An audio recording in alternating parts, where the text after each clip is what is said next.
நம்ம நாட்டுல சொல்லுவாங்க, ஒரு மரத்துக்கு தண்ணி குடிச்சா உடம்பு நல்லா இருக்கும்பாங்க இல்லைங்களா?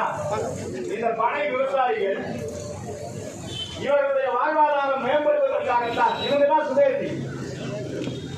இது இந்த கல்லு பானையோட இது நம்முடைய ஒரு மிகவும் முக்கியமான ஒரு வாழ்வில் ஒரு அங்கமாக இருக்கக்கூடியது. பனை மரம் என்பது தமிழர்களுடைய அடையாளம். பனை கொடி, அந்த பனை மரத்திலிருந்து இறக்குற கல்லு இதோட இப்படி வர்றாங்க.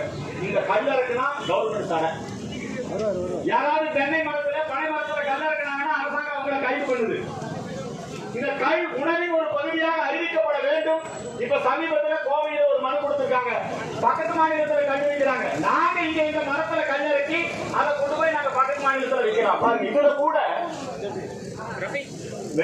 சுதேசி கொள்கை